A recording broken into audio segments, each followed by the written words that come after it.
మొదటగా జనసేనాని power star Shri Pawan Kalyan Konidela Gandhi తమ సందేశాన్ని అందించవలసిందిగా కోరుకుంటారు.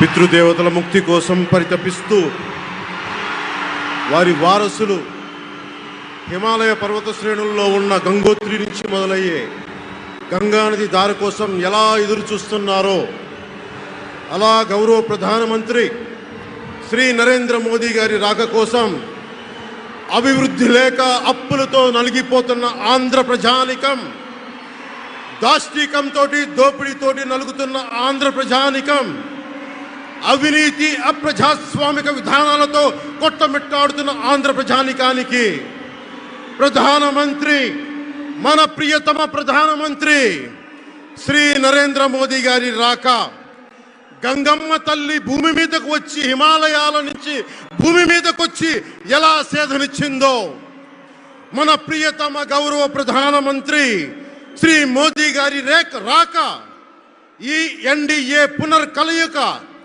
5 కోట్ల మంది ప్రజలకి ఆనందాన్నిచ్చింది.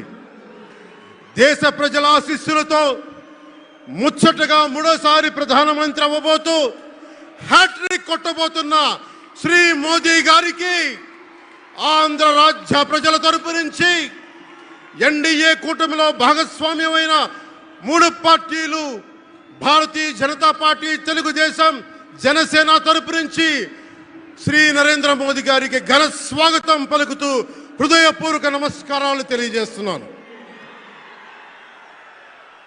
2014లో తిరుపతి బాలాజీ వెంకటేశ్వర స్వామి సాక్షిగా ఈ పొత్తు మొదలైంది.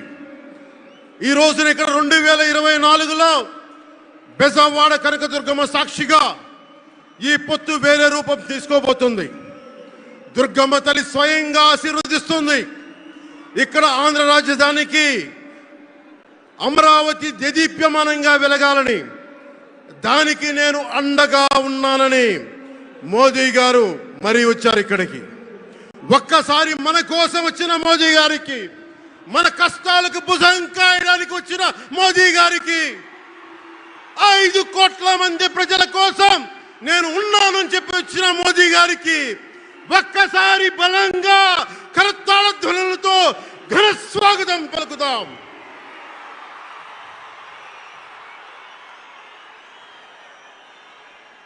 రెండు 2014 తిరుపతి బాలాజీ ఆశీస్సులతో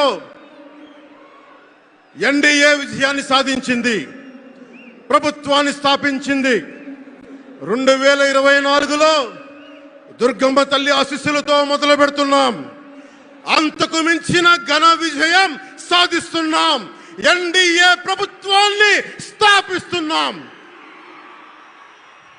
బిడ్డలకి అండగా ఉండే దుర్గమ్మ తల్లి అయ్య కంటే ఒక ముద్ద ఎక్కువే పడద్ది.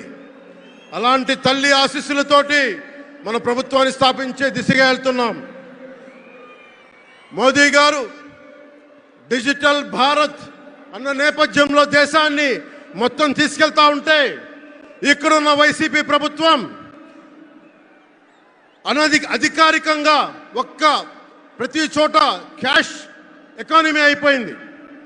దేశాన్ని డిజిటలైజ్ చేద్దాం, కరప్షన్ తగ్గిద్దాం, బ్లాక్ మనీని తగ్గిద్దామంటే ఆంధ్ర రాజ్యంలో, ఆంధ్ర రాష్ట్రంలో మటుకు బ్లాక్ మనీ ఎక్కువైపోయింది.